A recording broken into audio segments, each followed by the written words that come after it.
بسم اللہ الرحمن الرحیم۔ السلام علیکم پیارے دوستو، رات کو برتن صاف نہ کرنے کے کیا نقصانات ہیں، اور اگر آپ کے ذہن میں بھی یہ سوالات اٹک رہے ہیں تو آج ہم آپ کو اس سوال کا جواب اسلامی تعلیمات کی روشنی میں دیں گے، اور آپ کو یہ بھی بتائیں گے کہ اس کے بارے میں حضرت علی رضی اللہ تعالیٰ عنہ کا کیا فرمان ہے۔ اس بارے میں آپ کو آگے تفصیل سے بتایا جائے گا، ویڈیو کو پورا ضرور سنیے گا۔ کہتے ہیں کہ حضرت علی رضی اللہ تعالیٰ عنہ سے ایک عورت نے اپنے گھر کی پریشانیاں بیان کی اور فرمایا کہ مجھے سمجھ نہیں آتی کہ ہمارے گھر میں کیوں بے برکتی ہے۔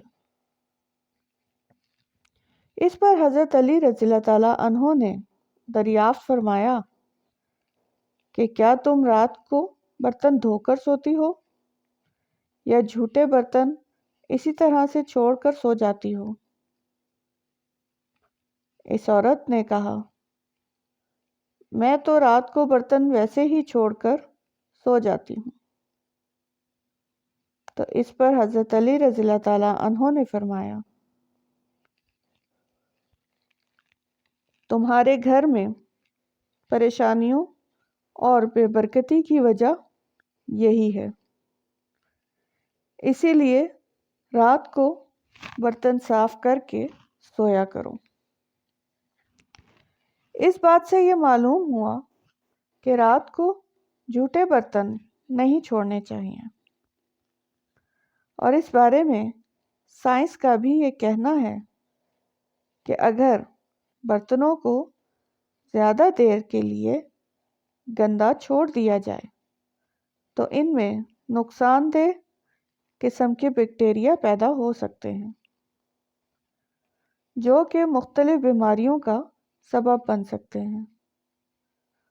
اور ظاہر سی بات ہے کہ جب برتنوں میں کھانے پینے کی اشیاء ہوں گی تو مختلف زہریلے کیڑے مکوڑوں کا بھی ان میں چلنے پھرنے کا خدشہ ہوتا ہے۔ اس لیے بہتر ہے کہ رات کے برتن رات کو ہی دھو لیے جائیں۔ دوستو، یہاں پر آپ کو یہ بھی بتاتے چلیں کہ احادیث نبوی صلی اللہ علیہ وآلہ وسلم میں ایسی کوئی تعلیم سامنے نہیں آئی ہے جس میں رات کو برتن دھونے یا نہ دھونے کی بارے میں کوئی تشریح ہو، لیکن رات کو سونے سے پہلے برتنوں کو ڈھانپنے کے لیے تاکید ملتی ہے،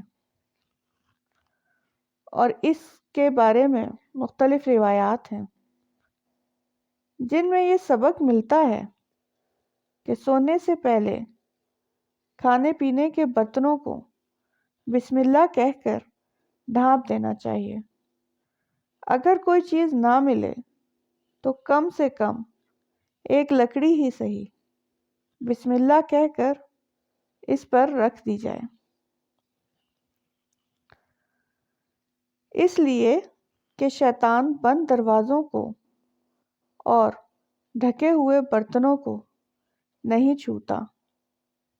ایک اور احادیث میں آپ صلی اللہ علیہ وآلہ وسلم نے اس کا سبب یہ بیان فرمایا ہے کہ سال میں ایک رات ایسی آتی ہے جس میں وبا اور بلا نازل ہوتی ہے، اور جس چیز کا منہ بند نہ ہو اور جو برتن ڈھکا ہوا نہ ہو، اس میں یہ بلا اترتی ہے۔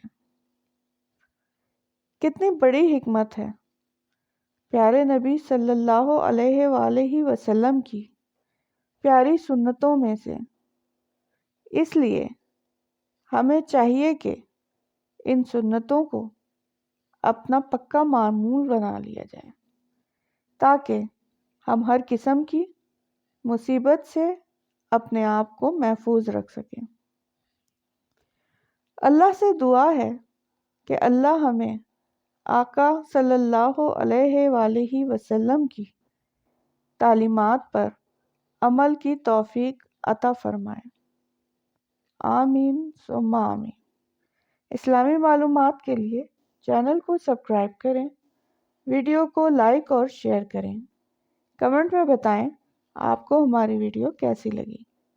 جزاک اللہ، سبحان اللہ۔